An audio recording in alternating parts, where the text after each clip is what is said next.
Hello friends, welcome to my channel. इस video में हम HTML के इमेज टैग के बारे में जानेंगे। तो चलिए स्टार्ट करते हैं। तो गाइज, यहाँ पे मैंने अपना सबलाइन टेक्स्ट एडिटर ओपन कर लिया और यहाँ पे ब्राउज़र ओपन कर लिया। यहाँ पे मैंने ऑलरेडी जो है फाइल बना रखी है image.html नाम से। यहाँ पे आप देख सकते हैं, यहाँ पे image.html नाम से मैंने पहले से ही फाइल बना रखी है और जिसमें मैंने HTML की बेसिक सिंटैक्स जो है यहाँ पे लिख रखा है और यहीं पे ही जो है हम अपना प्रैक्टिकल करेंगे। तो इमेज टैग को हम कैसे लिखेंगे? IMG। हमें जो है इमेज टैग के लिए जो है पूरा इमेज लिखने की ज़रूरत नहीं है, हमें IMG लिखना होता है इसके लिए।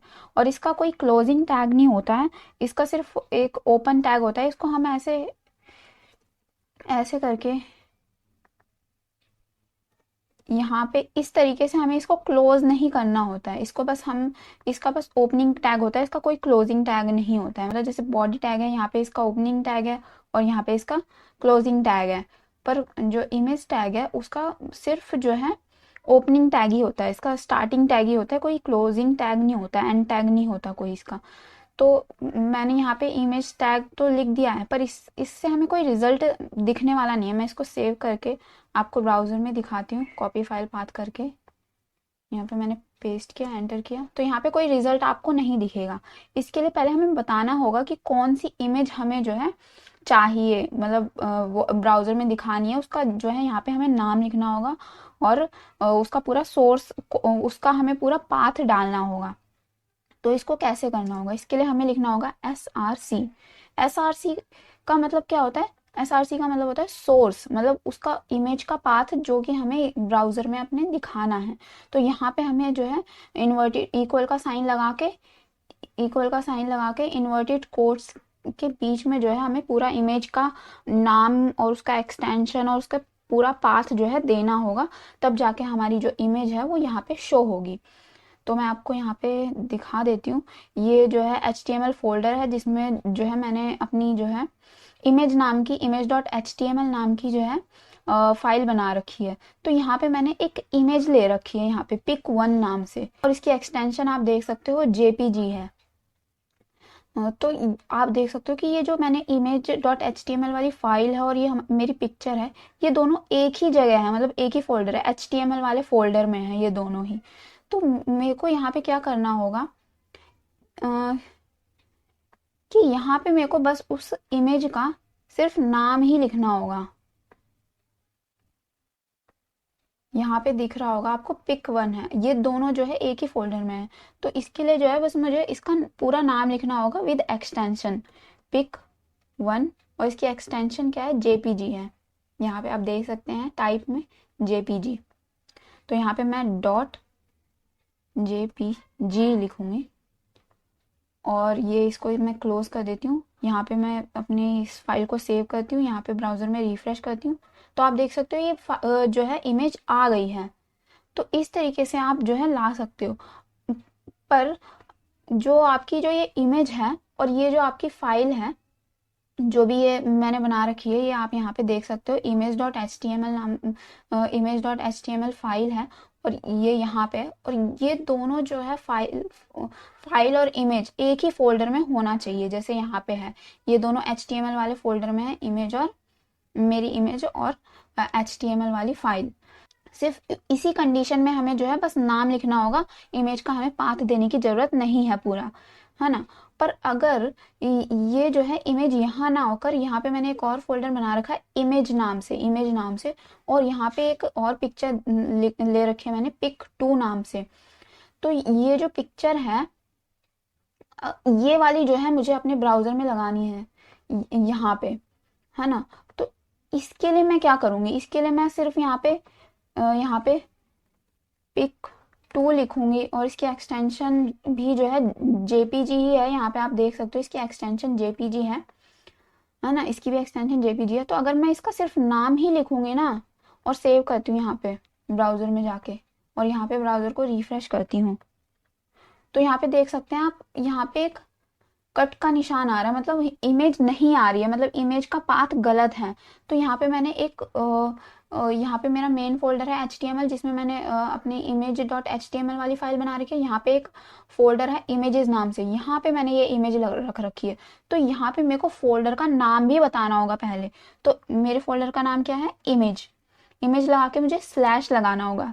अब मैंने स्लैश लगा दिया और यहाँ पे pic2 नाम और उसकी यहाँ पे एक्सटेंशन लिख दिया। अब जाकर जो है ये इमेज ब्राउजर में आएगी। अब मैं इसको सेव कर देती हूँ यहाँ पे, और इसको यहाँ पे ला देती हूँ, इधर यहाँ पे रिफ्रेश कर देती हूँ। तो देख सकते हैं आप, ये इमेज यहाँ पे आ गई है। तो अगर जो इमेज है और फाइल है हमारी वो एक ही फोल्डर में है, तो हम सिर्फ इमेज का नाम और उसकी एक्सटेंशन लिख देंगे और इमेज हमारे ब्राउजर में आ जाएगी। पर अगर इमेज जो है वो सब फोल्डर में, मतलब इसमें जो है हमारी यहाँ पे हमारी HTML फाइल है और फिर यहाँ पे एक फोल्डर है जिसमें हमारी इमेज है। तो पहले हमें जो है यहाँ पे फोल्डर का नाम लिखना होगा, फिर जाके हमें अपनी पिक्चर का नाम लिखना होगा। पर एक और कंडीशन आ जाती है यहाँ पे कि अगर जो ये हमारी इमेज है वो ना तो यहाँ पे है जहाँ पे हमारी वो HTML वाली फाइल है इमेज नाम की, और ना ही उसके सब फोल्डर में है, यहाँ पे भी नहीं है। इमेज कहीं और ही है, कहीं दूसरी जगह। यहाँ पे मैंने एक बाहर में HTML फोल्डर से आई और यहाँ पे मैंने एक इमेज ले रखी है pic2 नाम से। ये भी जो है ये रोज वाली ही इमेज है ना, आप देख सकते हो यहाँ पे। तो इसको मैं चेंज कर देती हूँ ताकि आपको डिफरेंस समझ में आ जाए। इसकी जगह मैं यहाँ पे ये pic1 वाली ले लेती हूँ, इसको कॉपी करती हूँ, यहाँ पे से मैं इसको डिलीट कर देती हूँ और यहाँ पे इसको पेस्ट कर देती हूँ। तो अब ये यहाँ पे आ गई है, बाहर आ गई है। तो अगर इमेज जो है कहीं दूसरी लोकेशन पे है तो हमें इसका पूरा पाथ देना होगा। हमें बस उसका नाम या कोई फोल्डर लिखने से काम नहीं चलेगा, हमें पूरा पाथ देना होगा। पूरा पाथ कहाँ से आपको मिलेगा, आपको इस पे राइट क्लिक करना है, इमेज पे, प्रॉपर्टीज पे जाना है। प्रॉपर्टीज पे जाके यहाँ पे आपको लोकेशन दिखेगी, तो यहाँ से आपको इसकी लोकेशन को कॉपी कर लेना है। कॉपी की मैंने लोकेशन, और यहाँ पे जाके मैं लोकेशन पेस्ट कर दूंगी। यहाँ पे Ctrl+V किया, मैंने पेस्ट कर दिया। अब फिर जाके इमेज का नेम लेना है। इमेज का नेम यहाँ से मैंने कॉपी किया और फिर स्लैश के बाद पेस्ट कर दिया। और फिर अब मुझे एक्सटेंशन लिखनी है इमेज की। तो यहाँ पे एक्सटेंशन आपको दे ही रखी है .jpg, तो मैं यहाँ पे .jpg लिख देती हूँ। आप यहाँ से सीधा डायरेक्टली कॉपी भी कर सकते हैं, मैंने लिख दिया है। अब जो है ये इमेज ब्राउजर में आएगी, तो मैं यहाँ पे इसको कट कर देती हूँ। यहाँ पे मैं फाइल को सेव करती हूँ और इसे बंद कर देती हूँ और रिफ्रेश करती हूँ। तो आप देख सकते हो अब ये जो है इमेज यहाँ पे आ गई है। तो यहाँ पे क्या मेरा मकसद यही है ये सब बताने का कि अगर जो है जो हमारी फाइल है HTML वाली फाइल और इमेज दोनों एक ही फोल्डर में है, तो हमें बस नाम लिखना होगा उस इमेज का बस, और उसकी एक्सटेंशन लिखनी होगी बस, और वो इमेज ब्राउजर में आ गई होगी। और अगर हमने जो है कोई एक और फोल्डर बना रखा हो, मतलब यहाँ पे हमारी HTML वाली फाइल हो और इसी में ही एक और फोल्डर हो जहाँ पे हमारी इमेज है, तो हमें पहले फोल्डर का नाम लिखना होगा, इमेज, और जो है हमें स्लैश लगाना होगा। आप बैक स्लैश और फॉरवर्ड स्लैश, ये दोनों में से कोई सा भी स्लैश लगा सकते हैं, है ना। यहाँ पे फॉरवर्ड स्लैश लगा, यहाँ पे बैक स्लैश भी मैं लगाऊंगी तो ये इमेज आसानी से दिखेगी। मैं यहाँ पे सेव करके रिफ्रेश करती हूँ, ये देखिए ये इमेज अभी भी दिख रही है। तो स्लैश से कोई फर्क नहीं पड़ता, यहाँ पे आप बैक स्लैश लगाओ या फॉरवर्ड स्लैश लगाओ, दोनों का मतलब एक ही है। और तीसरी बात कि अगर इमेज यहाँ जहाँ पे हमारी image.html वाला फाइल है वहाँ पे भी इमेज नहीं है, ना ही उसके सब फोल्डर में है, कहीं और ही है इमेज, जैसे कि यहाँ पे बाहर है, तो इसके हमें पूरा कंप्लीट पाथ कॉपी करना होगा। कंप्लीट पाथ कॉपी करने के लिए आपको क्या करना होगा, प्रॉपर्टीज में जाना होगा, यहाँ पे लोकेशन पे जाना होगा, यहाँ पे आपको लोकेशन मिल जाएगी। फिर उसका जो है स्लैश लगा के आपको जो है उसका नाम लिखना होगा, फिर स्लैश फिर जो है उसकी एक्सटेंशन लिखनी होगी, जैसे मैंने यहाँ पे लिख रखा है। आई होप आपको समझ में आ गया होगा यहाँ तक। अब जो है हम आगे बढ़ते हैं। तो इसके बाद जो है इसके बाद एक और एट्रीब्यूट आता है, वो एट्रीब्यूट है विड्थ।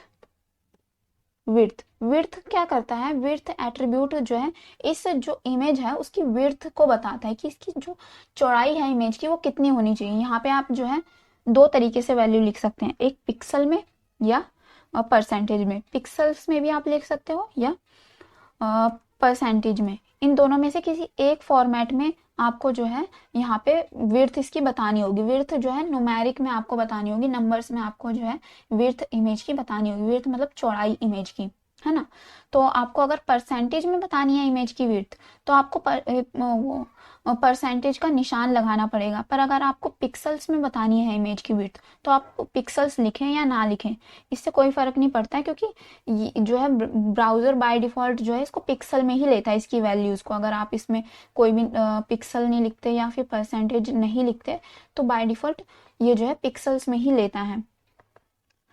तो यहाँ पे मैं जो है कोई वैल्यू डाल देती हूँ, इन दोनों में से आपको एक ही लेना है।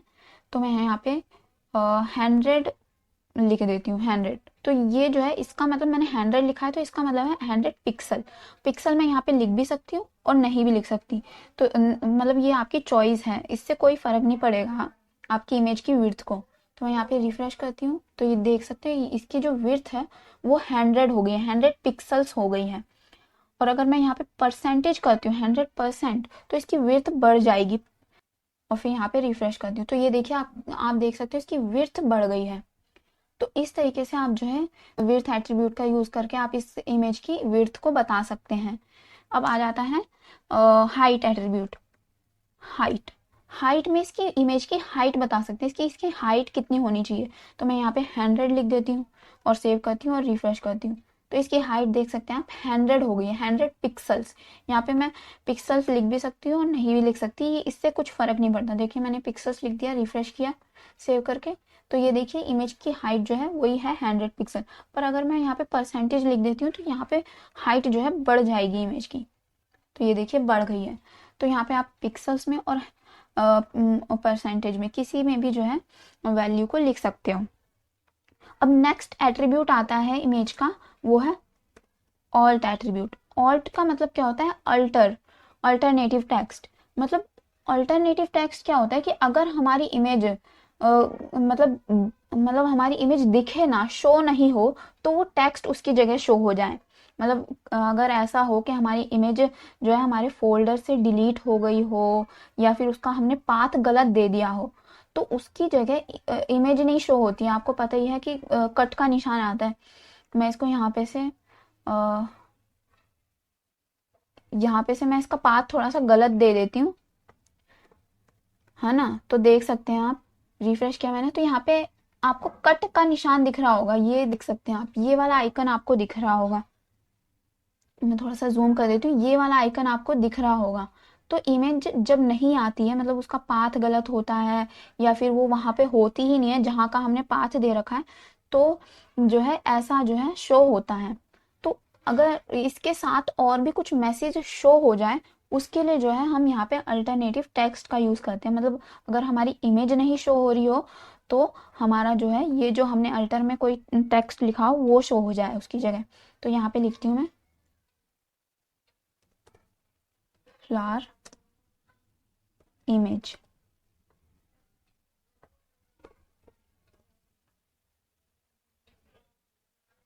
मैं सेव करती हूँ, यहाँ पे रिफ्रेश करती हूँ, तो आप देख सकते हो इसके साथ फ्लावर इमेज लिखा हुआ आ रहा है इसके साथ, है ना, क्योंकि हमारी इमेज नहीं आ रही है। पर अगर मैं इमेज का पाथ दे दूँ, यहाँ पे मैं आपको दिखाती हूँ।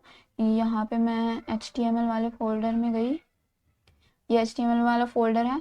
मैं यहाँ से जो है ये पिक 1 वाला मैं ले लेती हूँ, यहाँ पे मैं 1 लिख दिया मैंने, सेव किया और रिफ्रेश किया, तो यहाँ पे इमेज आ रही है। और जो हमने ये टेक्स्ट लिखा है फ्लावर इमेज का, तो ये जो है ये नहीं लिखा हुआ आ रहा है, क्योंकि हमारा जो है इमेज शो हो रही है। पर अगर हमारी इमेज शो ना हो, या फिर हमने है ना, किसी कारण से कि अगर हमने गलत पाथ दे दिया हो, या फिर इमेज वहां से डिलीट हो गई हो, तो जो है उस कंडीशन में जो है हमारा ये अल्टरनेटिव टेक्स्ट शो होता है। जैसे कि मैं यहाँ पे पाथ अलग सा दे देती हूँ, है ना, थोड़ा सा यहाँ पे मैं इमेज वाले फोल्डर का पाथ दे देती हूँ और यहाँ पे रिफ्रेश करती हूँ, तो यहाँ पे देखिए इमेज नहीं आ रही, तो इसकी जगह अल्टरनेटिव टेक्स्ट आ रहा है।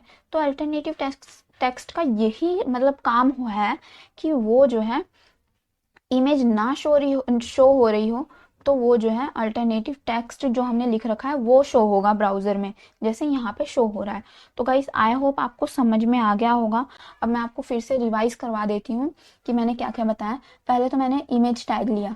इमेज टैग में जो है हमें कुछ एट्रीब्यूट्स देने होते हैं। एट्रीब्यूट का मतलब बेसिकली क्या होता है कि एट्रीब्यूट जो है इमेज के बारे में, मतलब टैग के बारे में, हमारे जो भी टैग है जैसे कि ये इमेज टैग है उसके बारे में एक्स्ट्रा इन्फॉर्मेशन देने के लिए होता है। तो यहाँ पे एसआरसी सोर्स के लिए होता है। सोर्स मतलब यहाँ पे एसआरसी में हमें जो है सोर्स बताना होता है इमेज का, है ना। तो हम सोर्स का शॉर्ट फॉर्म बोल सकते हैं एसआरसी को। हमें एसआरसी ही लिखना होगा, कोई और हमने वर्ड लिख दिया तो गलत माना जाएगा वो, फिर हमारी इमेज जो है ब्राउज़र में नहीं आएगी। तो हमें एसआरसी लिखना होगा और फिर जो है इक्वल का निशान लगा के इन्वर्टेड कोट्स में लिखना होगा। और यहाँ पे इमेज का पूरा पाथ अच्छे से देना होगा, मतलब उसकी पूरी लोकेशन अच्छे से देनी होगी, है ना। और मैंने आपको बता दिया है अच्छी तरीके से कि किस तरीके से आप लोकेशन दे सकते हैं अपनी इमेज का, है ना। और फिर इसके बाद दूसरा एट्रीब्यूट आता है, वो आता है विड्थ एट्रीब्यूट। विड्थ में जो है आपको इमेज की विड्थ देनी होती है। मैं यहाँ पे ठीक कर देती हूँ इसका पाथ, सेव करके रिफ्रेश करती हूँ। हाँ, तो विड्थ का काम क्या होता है कि उसकी विड्थ देना, उसकी चौड़ाई बताना कि कितनी चौड़ाई होनी चाहिए इमेज की। तो इसकी चौड़ाई आप पिक्सल्स में या परसेंटेज में, दोनों में दे सकते हैं। पिक्सल्स में देंगे अगर आप तो आपको पी एक्स मतलब पी एक्स लिखने की ज़रूरत नहीं है। और अगर आप परसेंटेज में देना चाहते हैं वैल्यू तो आपको बतानी पड़ेगी कि आप परसेंटेज में वैल्यू दे रहे हैं। और फिर आता है हाइट एट्रीब्यूट। हाइट एट्रीब्यूट क्या है? हाइट एट्रीब्यूट में हमें इमेज की हाइट बतानी होती है कि हमें कितनी हाइट चाहिए इमेज की। तो इसमें भी आपको जो है पिक्सल्स और परसेंटेज में वैल्यू देनी होती है। आप किसी में भी दे सकते हैं। पिक्सल्स में देंगे तो आपको पिक्सल्स लिखने की ज़रूरत नहीं है, और परसेंटेज में देंगे तो परसेंटेज लिखना पड़ेगा आपको, साइन लगाना पड़ेगा मतलब परसेंटेज का, जैसे मैंने यहाँ पे लगा रखा है। और अल्टर का काम क्या होता है? अल्टर एट्रीब्यूट का, अल्टर एट्रीब्यूट का काम होता है अगर इमेज शो ना हो रही हो तो अल्टर में जो भी हमने टेक्स्ट लिख रखा है वो शो होगा। आई होप आपको अब तक यहाँ तक सब कुछ समझ में आ गया होगा। अगर आपको वीडियो पसंद आई हो तो वीडियो को लाइक कर देना, अपने फ्रेंड्स के साथ शेयर कर देना, और जो है अगर आप हमारे चैनल पे नए हैं तो चैनल को सब्सक्राइब कर देना और बेल आइकन को भी दबा देना। Thank you guys.